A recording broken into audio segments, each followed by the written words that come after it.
Hey, it's Drake. What I'm going to talk about now is rather personal, but I thought it would be interesting to document.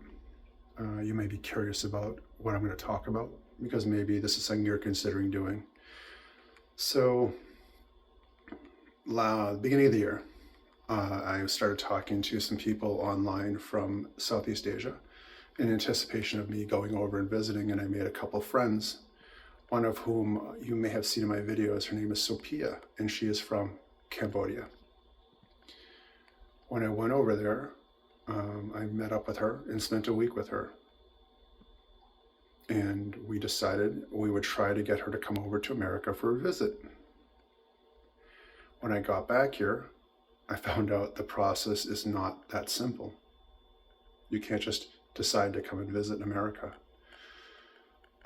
It turns out if you are not from a well-off country and if you do not have a decent amount of money in your bank account, a well-established job, and family ties, you cannot just visit America. So we had to look into other methods. Turns out there's only two other ways to do this. One of which is for the person to go to that country, like me, go back to Cambodia, get married, and then petition to have an alien spouse come to America. And the second way is to file a I-129F Alien Fiancé Visa, commonly known as the 90-day fiancé visa. So those are the three methods to come to America. So this led us to the position where we had to make a decision. Since you can't just come and visit, do we want to take that step of potentially getting married to get her over here? Now, before we get into that, I just want to say how ridiculous this is. The fact that someone just can't come for a visit unless they have a lot of money. I'm not going to go into the immigration policy in America, which is absolutely ridiculous, the current state of things. What I'm going to talk about is if you're legitimately trying to come into America legally, the process is insane. It's ridiculous. Even people that are trying to come over here on a visiting visa, it can take quite a long time, a few months. But as I found out, it can take up to 2 years on the other visas. Now, this is a very obviously hard decision to make, but it's something that you're going to have to figure out, which we have talked about extensively since I returned, and we decided to go forward with it. So I thought you might be interested in the process. The reason why I'm doing this video and I'm recording it today is because today is July 24th. This is the day that the Department of Homeland Security will receive her visa application.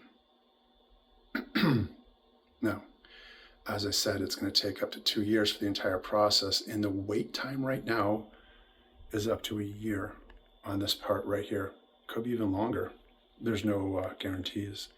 So I thought it might be interesting to do these videos in stages every time I get an update of some kind and document up to potentially the next 2 years of this process, because so much can go wrong, so much can go right, a lot of things can change. Who knows what 2 years is going to bring. So I thought you might be interested in watching this process as it happens. What has the process been like up to this point? We have had to fill out the I-129F Petition for Alien Fiancé Visa. That form is rather long and detailed as it should be. You've had to put a lot of information about yourself, a lot of information about the person you're applying for. You even have to write a segment in the native alphabet of the person you're petitioning for, which is not easy. I'm learning Khmer, but I have not learned the alphabet yet. The alphabet is very difficult to learn. So I had to just copy by hand what Sophia wrote, and hopefully it looks accurate. It's very difficult to write. Once you gather all the information, you then have to provide a check of $675, passport photo ID pictures of both of you, photos of your passports, and proof that you have met within the last 2 years before the petition, and proof of your relationship, which means that I went back in time to the beginning of the year and printed out the texts and conversations that we had by video chat, showing that we've been talking for a while and showing pictures and plane tickets and stuff from our visit in May. Put it all together in an envelope and sent it out. So that's step one. Once Homeland Security decides to approve it, if they do, you move to step two. So this is after about a year in processing time and wait time. You then go to the next step, which is the invitation to have the interview at the embassy, United States Embassy in the country that you're petitioning for, in this case, Cambodia. At this point, the person you're petitioning for has to go to the embassy, meet with the people there, and prove who they are, prove that their family, who the family is, prove that the relationship is legitimate, and explain why they want to come. Now, this process apparently does not take as long, thankfully. I think it only takes a couple months. And once that's approved, you're all set.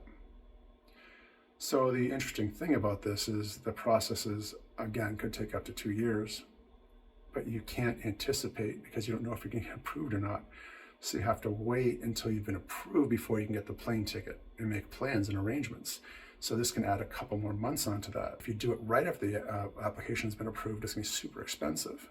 So you might have to wait a couple months more before you can do that. So you added now potentially up to a month or 2 months more on top of that, just before that can even go through. So it's a very long and grueling process. So this is video one.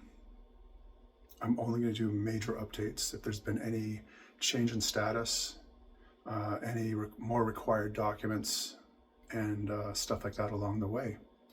So I'd be happy to answer any questions you have. Please feel free to write them in the comment section below. If you have my email address and you know me off of these channels, then feel free to email me and ask. But I will be giving updates and status updates. Again, this is a rather personal thing. However, I figured I might as well document it and let people see what the actual process is like. I have never watched that TV show on ever. I didn't even know it existed until my last girlfriend kind of mentioned it as a joke, and I was like, that sounds extremely stupid. So I still think it's extremely stupid to have a TV show about it, but here I am doing a video about it, so whatever. Yeah, so we'll see what happens. Thanks for watching, and I'll keep you updated.